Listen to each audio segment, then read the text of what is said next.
Hello everyone. Today we will study a new chapter P block element. ठीक है, तो इस चैप्टर में हमें 4 फैमिलीज के बारे में पढ़ना है। फर्स्ट फैमिली हमारी है नाइट्रोजन फैमिली, जो कि हमारी क्या है, ग्रुप 15 की है। ठीक है, उसके बाद हम पढ़ेंगे कौन सी फैमिली के बारे में, ग्रुप 16 ऑक्सीजन फैमिली के बारे में पढ़ेंगे। उसके बाद हम पढ़ेंगे ग्रुप 17 आपकी हेलोजन फैमिली के बारे में पढ़ेंगे। और उसके बाद ग्रुप 18 यानी कि आपकी नोबल गैस फैमिली के बारे में पढ़ेंगे। हमें इन चारों फैमिलीज की फिजिकल प्रॉपर्टीज, केमिकल प्रॉपर्टीज, इनके ऑक्साइड्स के स्ट्रक्चर्स हैं, इंटरहेलोजन कंपाउंड्स है, हमें इन सारी फैमिलीज में इन्हीं सब चीजों के बारे में पढ़ना है। ठीक है, बट टुडे जो हम पढ़ने वाले हैं टॉपिक, जो फैमिली हम पढ़ने वाले हैं वो हमारी कौन सी है, नाइट्रोजन फैमिली। तो हम ग्रुप 16, ग्रुप 17 एंड ग्रुप 18 अभी नहीं देखेंगे। आज हम मेनली नाइट्रोजन फैमिली के बारे में देखेंगे। ठीक है, सो जो एलिमेंट्स हमारे नाइट्रोजन फैमिली के अंदर आते हैं, we will talk about that. कौन कौन से एलिमेंट आते हैं हमारे, वी विल सी। तो हमारा आता है nitrogen, phosphorus, arsenic, antimony and bismuth. हमारे ये 5 एलिमेंट्स हैं जो कि नाइट्रोजन फैमिली में आते हैं। Nitrogen, phosphorus, arsenic, antimony and bismuth. आपका जो ये नाइट्रोजन है, फॉस्फोरस है, आर्सेनिक, एंटीमनी, बिस्मथ है, इस ऑर्डर को लर्न करने का आप एक निमोनिक याद कर सकते हो। किस तरीके से, नाना, पाटेगर, ऐश्वर्या, सब, बिंदास। ठीक है, इस तरीके से आप इसका ये एक निमोनिक है, इसके ऑर्डर को आप इस तरीके से लर्न कर सकते हो। ठीक है, तो जो हमारे ये जो नाइट्रोजन फैमिली के जो हमारे कंपाउंड्स हैं, इनको हम क्या बोलते हैं, निकोजेंस। क्या बोलते हैं हम इन्हें, निकोजेंस। निकोजेंस का मतलब हमारा क्या होता है, ये ग्रीक वर्ड है जिसका मतलब क्या होता है, सफोकेटिंग। मतलब कि जो आपके ग्रुप 15 के जो ये एलिमेंट्स हैं हमारे, ये हमारे कैसे होते हैं, सफोकेटिंग इन नेचर होते हैं। इसी वजह से ग्रुप 15 के एलिमेंट्स को हम क्या बोलते हैं, निकोजेंस बोलते हैं। ठीक है, तो ये आपका इसका जनरल नेम था। ओके, अब हम देखते हैं कि नेचर में आपकी ये एलिमेंट्स किस किस तरीके से अकर करते हैं। तो सबसे पहले हम जो देखने जा रहे हैं वो क्या देखने जा रहे हैं, इनकी अकरेंस। ठीक है, we will talk about its occurrence. तो आपका जो नाइट्रोजन है, नाइट्रोजन हमें पता है हमारे एटमॉस्फेयर में in the form of gas ये 78% क्या होता है, प्रेजेंट होता है। ठीक है, इनफैक्ट आपको नेचर में, अर्थ क्रस्ट में नाइट्रोजन आपको इस फॉर्म में भी मिलता है, NaNO3 की फॉर्म में। ठीक है, और हमें मिलता है किसकी फॉर्म में, KNO3 की फॉर्म में भी हमें ये मिलता है। NaNO3 को हम चील सॉल्ट पैट्री बोलते हैं। क्या बोलते हैं, चील सॉल्ट पैट्री। और ये जो KNO3 है, जिसको हम पोटेशियम नाइट्रेट बोलते हैं, इसको हम बोलते हैं इंडियन सॉल्ट पैट्री। ठीक है, ये KNO3 आपके गन पाउडर में around in the year of 1700 में ये क्या होता था, आपका यूज होता था। ठीक है, तो नाइट्रोजन आपको इस तरीके से भी आपकी अर्थ क्रस्ट में मिलता है। प्लस आपको जो आपका जो ये नाइट्रोजन है, प्लांट और एनिमल्स के अंदर, आपका नाइट्रोजन प्लांट और एनिमल्स के अंदर in the form of proteins मिलता है। ठीक है, प्रोटीन्स की फॉर्म में ये हमें किसके अंदर मिलता है, प्लांट्स में भी मिलता है और किस में मिलता है, आपके एनिमल्स में भी मिलता है। ठीक है, तो ये नाइट्रोजन की अकरेंस थी कि किस तरीके से आपका नाइट्रोजन नेचर में एग्जिस्ट करता है। अब हम देखेंगे कि जो हमारा फॉस्फोरस है वो नेचर में किस तरीके से अकर करता है। ठीक है, तो हमारा जो फॉस्फोरस है वो मिनरल्स की फॉर्म में मिलता है। हमारा जो फॉस्फोरस है वो हमें मिलता है मिनरल्स की फॉर्म में। ठीक है, और ये मिनरल्स जो होते हैं ये किसके होते हैं, आपके एपेटाइट फैमिली के होते हैं। ठीक है, एपेटाइट फैमिली का मतलब है कि आपको जो फॉस्फोरस मिलेगा वो आपको किस फॉर्म में मिलेगा, फॉस्फेट की फॉर्म में, है ना। तो आपको मिनरल्स की फॉर्म में फॉस्फोरस मिलता है और वो फॉस्फोरस जनरली फॉस्फेट की तरह एक्ट करता है, PO4 होल 6, है ना। तो ये फॉस्फेट की फॉर्म में यहाँ पे आपको फॉस्फोरस दिख रहा है। तो आपका जो फोस्फरस है वो मिनरल्स की फॉर्म में मिलता है, और ये मिनरल्स हमारे एपेटाइट फैमिली से बिलोंग करते हैं। एपेटाइट फैमिली से क्यों बिलोंग करते हैं? क्योंकि ये फोस्फेट की फॉर्म में क्या करता है, आपका एग्जिस्ट करता है। प्लस ये आपके कहाँ पे प्रेजेंट होता है? आपके एग शेल में प्रेजेंट होता है, आपके ये मिल्क में प्रेजेंट होता है, आपके बोन में प्रेजेंट होता है, आपके टीथ में प्रेजेंट होता है। ठीक है, आपको जो फोस्फरस है आपको इन जगहों पे मिल जाएगा। ये इन सब चीजों का क्या है, एसेंशियल कॉन्स्टिट्यूएंट है। ठीक है, ओके। अब हम बात करें आर्सेनिक, एंटीमनी और बिस्मथ की। आर्सेनिक, एंटीमनी और बिस्मथ, जो हमारे ये तीन एलिमेंट्स हैं, ये आपको किस तरीके से मिलते हैं? In the form of minerals of sulphide. ठीक है, हमें ये मिलते हैं सल्फाइड मिनरल्स की फॉर्म में। हमें ये आपके जो ये तीनों एलिमेंट्स हैं वो हमें मिल जाते हैं। ठीक है, तो यही इनकी अकरेंस थी। तो हम लोगों ने देख लिया कि इस फैमिली को हम क्या बोलते हैं, निकोजेंस बोलते हैं, क्योंकि इसके सारे एलिमेंट्स सफोकेटिंग इन नेचर होते हैं। और दूसरा हमने क्या देखा, अकरेंस देखी। ये अकरेंस इनकी नेचर में किस तरीके से है, हमें नेचर में ये किस तरीके से मिलते हैं। ठीक है, now we will talk about its electronic configuration. So we will see its electronic configuration now. इसकी इलेक्ट्रॉनिक कन्फिग्रेशन जो जनरल कन्फिग्रेशन है वो होती है NS2NP3। ठीक है, this is the general electronic configuration for the p block elements. ठीक है, तो हम बना लेते हैं। तो सबसे पहले हम नाइट्रोजन के लिए इलेक्ट्रॉनिक कन्फिग्रेशन देख लेते हैं। तो नाइट्रोजन की इलेक्ट्रॉनिक कन्फिग्रेशन हम कैसे ले लेते हैं? मैंने यहाँ लिखा हीलियम। हीलियम का एटॉमिक नंबर आप लोगों को पता ही है, कितना होता है आपका? 2 होता है। तो कन्फिग्रेशन इसके आगे लिख दूं, ये हो जाएगा 2s2 2p3। ठीक है, तो ये हमारा हो गया नाइट्रोजन के लिए इसका इलेक्ट्रॉनिक कन्फिग्रेशन। 3 + 2 5 और 2 नाइट्रोजन में इलेक्ट्रॉन्स मिल गए। टोटल कितने हो गए आपके टोटल 7 इलेक्ट्रॉन्स हो गए, जो कि आपको शो करने थे। ठीक है, अब आ जाते हैं हम किस पे, फोस्फरस पे। फोस्फरस पे हम नियॉन के साथ ले लेते हैं। नियॉन में हमें पता है 10 इलेक्ट्रॉन्स टोटल नियॉन में कवर हो गए।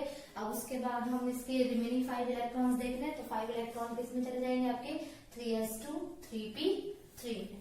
ठीक है, ओके। नेक्स्ट एलिमेंट है आपका क्या? आर्सेनिक। आर्सेनिक के अंदर हम जाएंगे किस पे? आर्गन पे। ठीक है, तो हमारा आर्गन आ गया।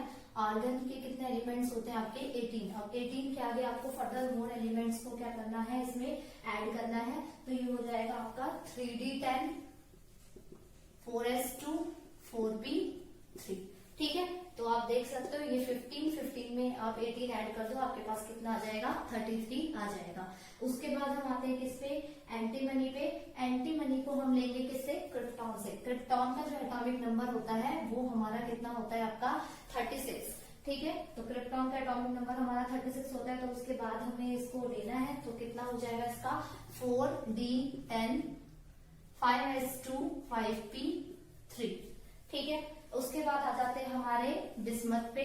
तो जो बिस्मथ में हम जो कंपैरिजन लेंगे वो किसके साथ लेंगे? जिनॉन के साथ। जिनॉन का जो हमारा एटॉमिक नंबर होता है वो कितना होता है आपका? 54। ठीक है, तो इसके लिए हम कन्फिग्रेशन लिख देते हैं। ये हो जाएगी हमारे पास 4f14 5d10 6s2 6p3। तो जब आप इनको ऐड करेंगे तो आपको आपका एटॉमिक नंबर दैट इज 83 आपको एटॉमिक नंबर बिस्मथ का मिल जाएगा। ठीक है, तो जनरल इलेक्ट्रॉनिक कन्फिग्रेशन से आप यहाँ पे ऑब्जर्व कर सकते हो, सब में ये चीज फॉलो हो रही है। 2s2 2p3 3s2 3p3 4s2 4p3 5s2 5p3 6s2 6p3। तो this is how you will write the electronic configuration of these elements. ठीक है, अब हम देखेंगे इसकी एटॉमिक प्रॉपर्टीज। सो हमारी फर्स्ट एटॉमिक प्रॉपर्टी है वो क्या है? हमारी एटॉमिक एंड आयनिक रेडियन।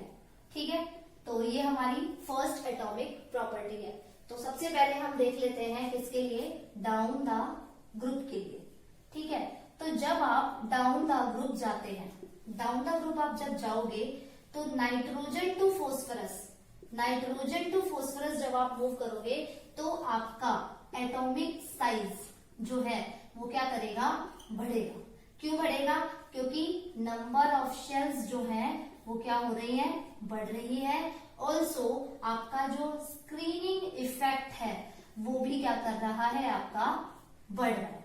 ठीक है, लेकिन जब आप आर्सेनिक से बिस्मथ की तरफ मूव करते हैं, जब आप आर्सेनिक से बिस्मथ की तरफ मूव करते हैं तब भी आपका एटॉमिक साइज क्या करते हैं, आपका इंक्रीज करता है, लेकिन वो इंक्रीज बहुत ज्यादा आपका नहीं होता है। इंक्रीज तो करेगा but that increase will be small. तो when you move from arsenic to bismuth तो आपका जो एटॉमिक साइज का जो इंक्रीज है वो कैसा होता है, आपका स्मॉल होता है। स्मॉल क्यों होता है, क्योंकि ये एलिमेंट्स कैसे एलिमेंट है, हैवियर एलिमेंट्स। तो इन एलिमेंट्स के अंदर आपके जो इलेक्ट्रॉन्स हैं वो किस में एंटर कर जाते हैं, डी और एफ सबशेल के अंदर। और डी और एफ सबशेल का जो शील्डिंग इफेक्ट होता है वो क्वाइट पुअर होता है। तो आपकी पुअर शील्डिंग इफेक्ट की वजह से, पुअर शील्डिंग इफेक्ट कौन सी शेल्स का, D and F sub shell का, ठीक है। Due to poor shielding effect of the D and F sub shell आपका होता क्या है, आपका जो न्यूक्लियर चार्ज है वो क्या हो जाता है, वो बढ़ जाता है। न्यूक्लियर चार्ज बढ़ने का रीजन यहाँ पे क्या है कि आपका जो आउटर मोस्ट शेल के इलेक्ट्रॉन है उनका न्यूक्लियस से अट्रैक्शन क्या हो जाता है, बढ़ जाता है, जिसकी वजह से क्या होता है, आपके जो एटॉमिक साइज में इंक्रीज होता है वो क्या होता है, स्मॉल होता है।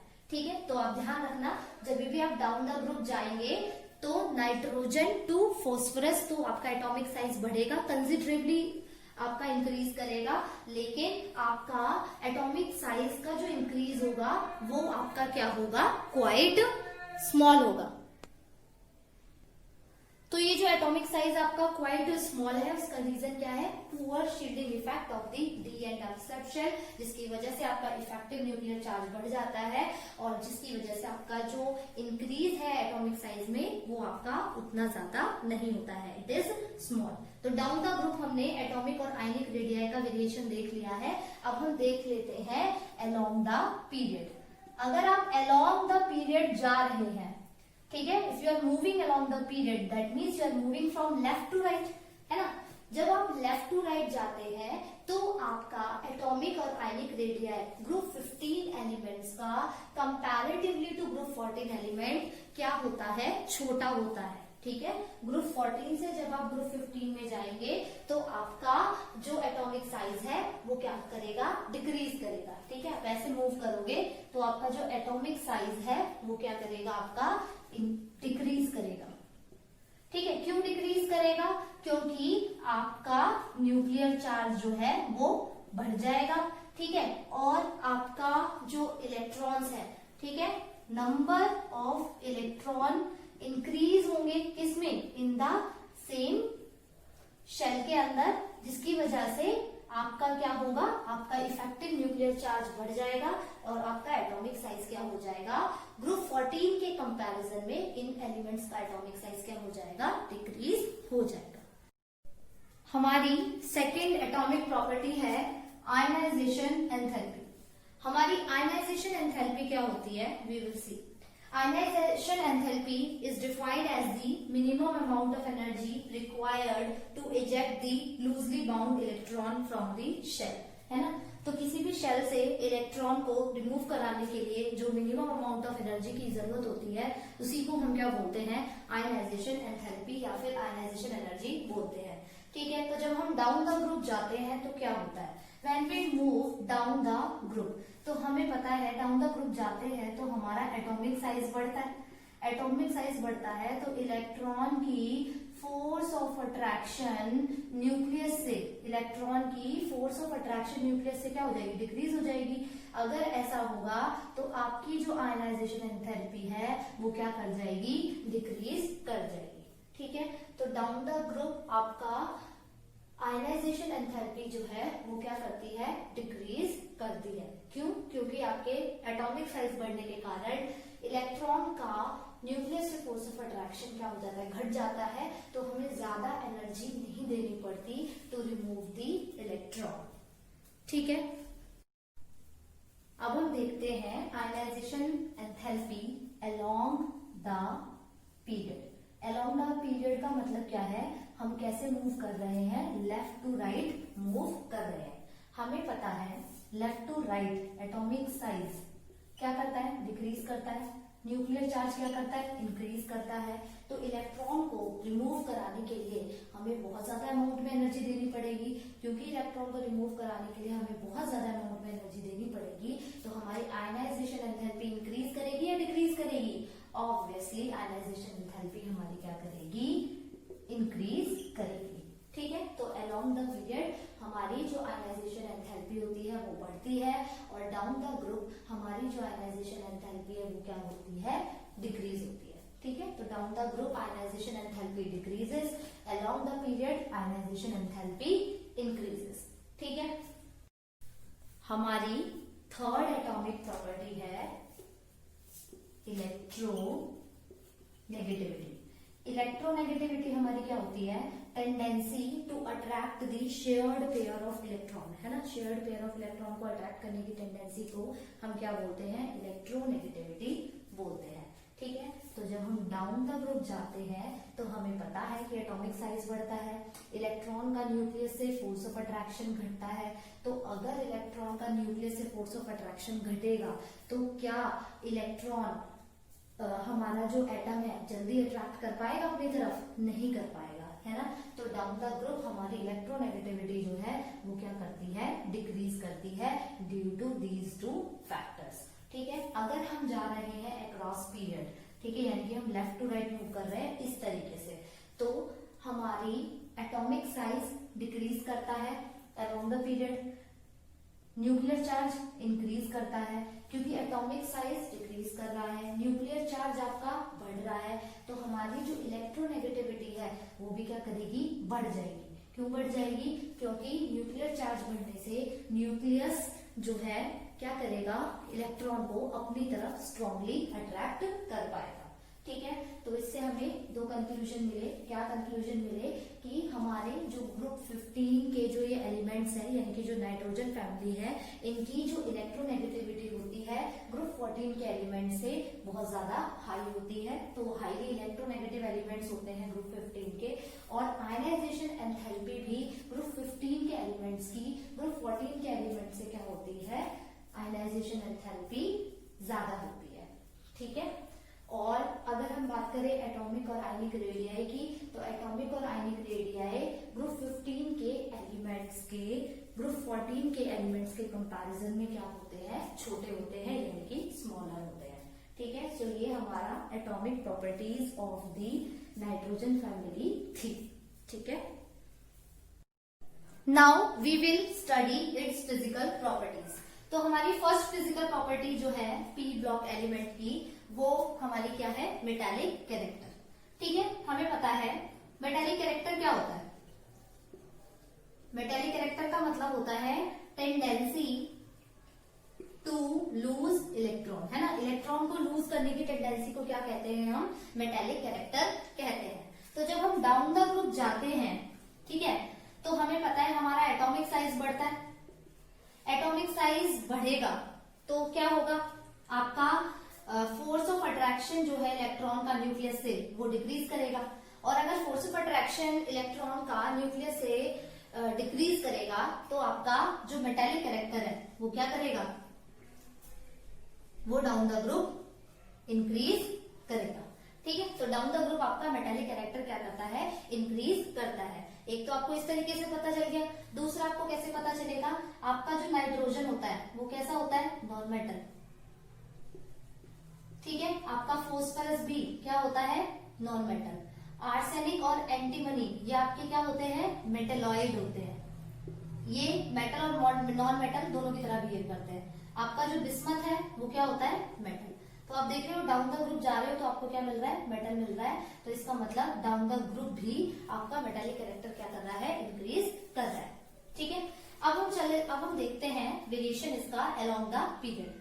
जब आप इसका वेरिएशन देखोगे कैसे अलोंग द पीरियड, अगर अलोंग द पीरियड की बात हो रही है मतलब हम ऐसे जाएंगे, लेफ्ट टू राइट मूव करेंगे, है ना। तो जब हम अलोंग पीरियड जाएंगे तो हम ग्रुप 14 से कंपेयर करेंगे ग्रुप 15 के एलिमेंट्स को। तो अलोंग पीरियड हमारा एटॉमिक साइज जो है वो क्या करता है, डिक्रीज करता है। एटॉमिक साइज डिक्रीज करने की वजह से आपका न्यूक्लियर चार्ज बढ़ जाता है, और न्यूक्लियर चार्ज बढ़ने के कारण आपका जो मेटालिक कैरेक्टर है वो क्या कर जाता है, डिक्रीज कर जाता है। ठीक है, मेटालिक कैरेक्टर डिक्रीज कर गया, इसी वजह से आपके जो ग्रुप 15 के एलिमेंट्स होते हैं वो ग्रुप 14 के एलिमेंट्स के कंपैरिजन में क्या होते हैं, लेस मेटालिक होते हैं। ठीक है, अब हम देखेंगे इसकी सेकंड प्रॉपर्टी। सेकंड प्रॉपर्टी इसकी क्या है, melting point and boiling point. ठीक है, ये प्रॉपर्टी हमारी किस पे डिपेंड करती है, ये डिपेंड करती है हमारे एटॉमिक साइज पे। अगर हमारा एटॉमिक साइज बढ़ेगा तो मेल्टिंग पॉइंट और बॉइलिंग पॉइंट क्या करेगा, बढ़ेगा। ठीक है, तो हमारा जो बॉइलिंग पॉइंट है वो down the group continuously increase करता है। क्यों, क्योंकि हमारा एटॉमिक साइज क्या करता है, इंक्रीज करता है। ठीक है, अब हम देख लेते हैं क्या मेल्टिंग पॉइंट का वेरिएशन डाउन द ग्रुप क्या होता है। तो जब हम डाउन द ग्रुप जाते हैं तो नाइट्रोजन टू आर्सेनिक, हमारा जो मेल्टिंग पॉइंट है नाइट्रोजन टू आर्सेनिक क्या करता है, इंक्रीज करता है। क्यों इंक्रीज करता है, क्योंकि एटॉमिक साइज इंक्रीज करता है, और एटॉमिक साइज इंक्रीज करता है तो वन ड वाल्स फोर्स ऑफ अट्रैक्शन भी इंक्रीज करता है। इसी वजह से हमारा मेटालिक पॉइंट, जो हमारा मेल्टिंग पॉइंट है वो भी क्या कर जाता है, इंक्रीज कर जाता है। ठीक है, जब हम एंटीमनी टू बिस्मथ जाते हैं, एंटीमनी से कहा जाते हैं, बिस्मथ जाते हैं, तो हमारा जो मेल्टिंग पॉइंट है वो क्या करता है, वो डिक्रीज करता है। क्यों डिक्रीज करता है, due to inert pair effect. ठीक है, due to inert pair effect हमारा जो मेल्टिंग पॉइंट है एंटीमनी टू बिस्मथ में वो क्या करता है, डिक्रीज करता है। अब क्वेश्चन ये है कि इनर्ट पेयर इफेक्ट क्या होता है। इनर्ट पेयर इफेक्ट वो इफेक्ट होता है जिसमें आपके एस सबशेल के जो इलेक्ट्रॉन्स हैं due to poor shielding effect of D and F subshell participate नहीं कर पाते हैं। जैसे कि अगर मैं यहाँ पे कॉन्फ़िगरेशन लिख लूं एंटीमनी की और इसकी बिस्मथ की, ठीक है, मैं यहाँ लिख रही हूँ, ये आपका क्रिप्टॉन से हमने लिया था, उसको किससे लिया था हमने, ज़ीनॉन से। तो ये मिल रहा था हमें 4d10 है ना, 5s2 5p3। ये क्या मिलेगा हमें 5, इससे पहले हमें मिलेगा 4f14, फिर 5d10, 6s2 6p3। ठीक है, हमें ये कॉन्फ़िगरेशन मिलेगी। तो इसके अंदर यहाँ पे डी सबशेल दिख रही है आपको, यहाँ पे डी और एफ सबशेल दिख रही है। तो due to the poor shielding effect of the D and F subshell आपका क्या होता है, आपके जो एस सबशेल के इलेक्ट्रॉन्स हैं वो आपके न्यूक्लियस से इतने स्ट्रांगली अट्रैक्ट हो जाते हैं कि वो बॉन्ड फॉर्मेशन में पार्टिसिपेट नहीं कर पाते। तो ऑल इन ऑल इस पी सबशेल के ही जो इलेक्ट्रॉन्स हैं वो बॉन्ड फॉर्मेशन में क्या करते हैं, पार्टिसिपेट करते हैं। इसी इफेक्ट को हम क्या बोलते हैं, इनर्ट पेयर इफेक्ट बोलते हैं। Let's move on to its third property, that is density. Density आपकी किस पे डिपेंड करती है, मॉलिक्यूलर मास पे। ठीक है, तो जब आप डाउन द ग्रुप जा रहे हो तो आपको दिख रहा है एटॉमिक साइज बढ़ रहा है, एटॉमिक साइज के साथ साथ आपका मॉलिक्यूलर मास भी क्या हो रहा है, बढ़ रहा है ना। तो क्योंकि मॉलिक्यूलर मास बढ़ रहा है तो आपकी जो डेंसिटी है वो डाउन द ग्रुप क्या करती है, इंक्रीज करती है।